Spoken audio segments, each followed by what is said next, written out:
So I wanted to give you a very different aspect of our myofascial integrated movement system today, which is more explosive training, which is important because when a lot of people first start doing our MIM and do so for a while, we start with a lot of slow movements. We're trying to soften our bodies, and that poses tons of different health benefits as well as fitness benefits, but it also primes us for the ability to be explosive, because if we're tight, if we're very tense, it's very hard for us to be explosive. So again, everything we do in MIM is leading to something else. So when you go through these drills, if you find them very challenging, chances are you need to spend more time with those key concepts that we teach in our MIM foundations that you can spend a very long time developing and slowly, incrementally put in some of these different drills to test to see if you've really learned those foundations well.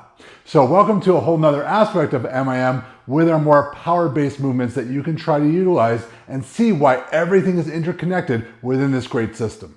Okay, most power training is driven from the ground to your hip and through the rest of the body. When we're thinking about kicking, throwing, punching, all those things require a lot of power from the ground and transmit up to the hips. So the first show we're going to do is going to represent a lot of those key concepts, and we're going to go through some basic progressions with them.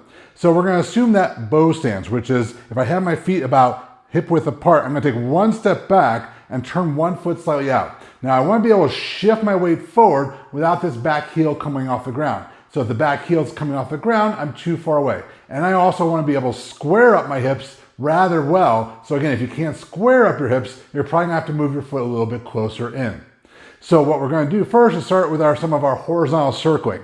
So I'm going to start with my weight back upon this heel. This hip is closed off, and what I'm going to do is I'm going to shoot the weight forward as I come forward, and then I'm going to pull it back with my hip.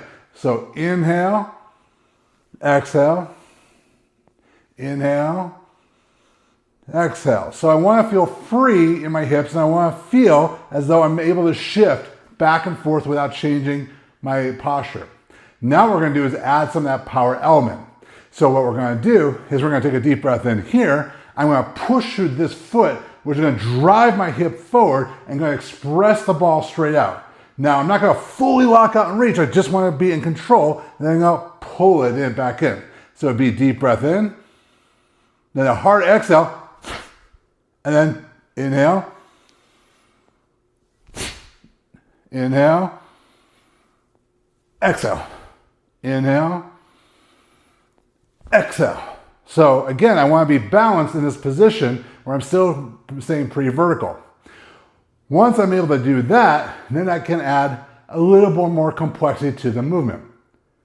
So we're going to still have that hard expression out, but we're also going to quickly pull it back in. So when I do that, now what we're going to see is I'm going to not pull it around like this. I'm going to pull it back in closer to my body and retransmit. So I got to take shorter, quicker, abbreviated breaths. So if I start here, deep breath in, exhale, quick inhale, exhale, inhale, exhale, inhale, exhale. So I'm actually pulling through, pushing through this front foot back into my body. So this is a great way to start some of our MIM explosive based drills. Now we're starting off with using a medicine ball because this is easier for people to learn putting two hands onto a singular object, and we don't need a super heavy weight to do this because most power training isn't done with very, very heavy weights unless you're talking about like Olympic weightlifting, because we don't alter our movements. Now when we're doing this too, we also don't want to go ahead and feel heaviness in our arms. This should feel like the weight is being expressed by my lower body and my core when we're doing this. So now we're going to do this in a different type of pattern, giving us more of a diagonal chopping pattern, a very explosive pattern that we can utilize. So a lot of times people don't think of PNF patterns as being explosive, but if you watch our DVRT system and seen us do things like max lunges, you know we do that already, but this just helps us accentuate this idea.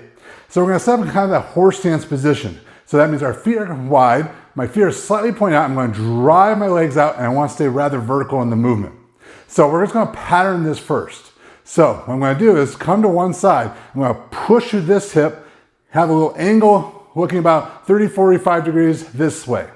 So we're going to use kind of our silk reeling of going our figure eights to create the movement in our lower body. So we're constantly pushing through our feet to create the proper movement in my hips.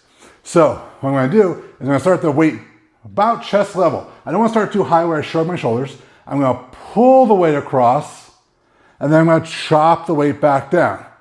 Then I'm going to pull the weight across and chop the weight back down.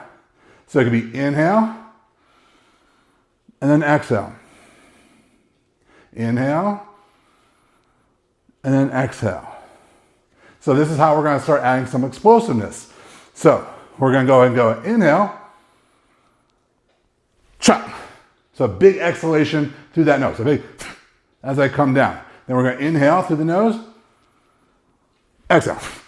Inhale, exhale. Inhale, exhale. So then we can start progressing it by having explosiveness at both rotors. So what you want to be careful is not starting to lose some of those keys, like the shoulder position staying down, your arms staying kind of relaxed, the force being transmitted from the lower body, not you lifting the weight. So now I can go up across and then down. Up across, down. Up across, down.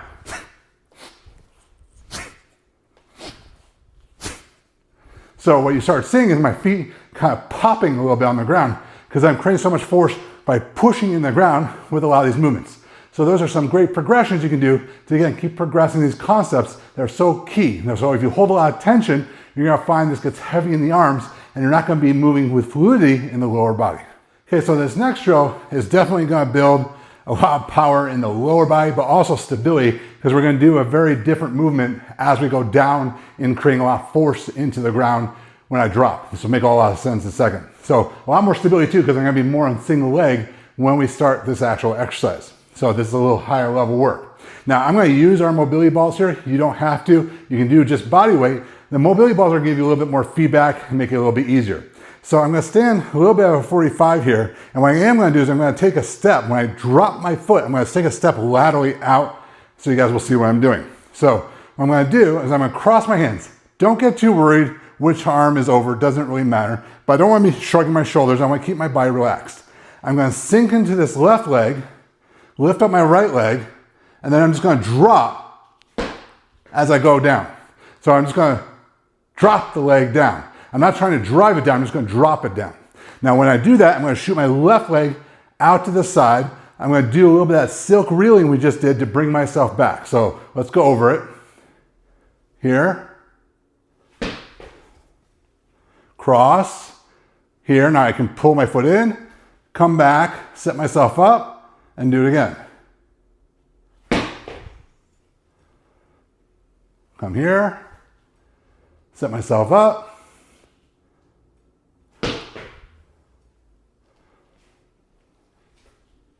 One more time.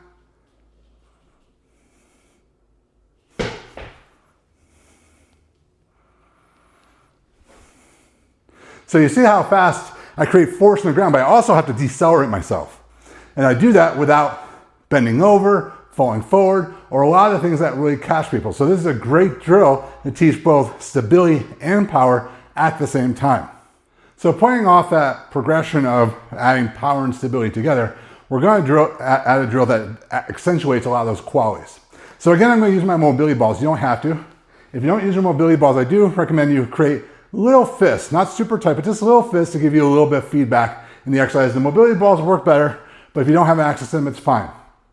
So we're going to build a lot more reactive stability. So yes, we're going to be on one leg a lot, but we're also going to be moving really fast. So we have to be able to balance quickly as my leg is changing the lever arm upon my body.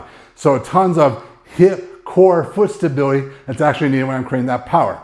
So my goal is when I sink into this right leg, I want to stay nice and tall. I'm going to bring my arms up and cross as I bring the other leg in. Now at this point, what my upper body is going to do is just pull the arms apart really fast. So I'm creating some power here, but that's to match that I'm going to do kind of a lateral kick out with my leg. So this hip has to work super hard to stabilize me. My foot has to be well grounded in order to catch me. So what you ideally want to do is be able to bring yourself back with the leg still up. Now if you come back, I'm gonna do it slowly. Back and you lower the leg, or you come back and you drop the leg down initially. That's fine as a progression. So that's perfectly okay because there is a learning curve with this exercise.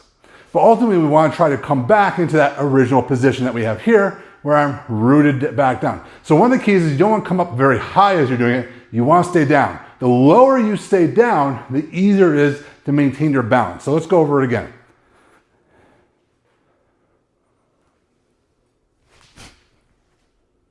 Okay, so there's a lot of control here in the exercise. So a lot of times what people are going to find is the kick out is okay, but then they lose their balance, especially when they're trying to return. So this is a great way to sort of see where you are in that continuum of building power and stability together.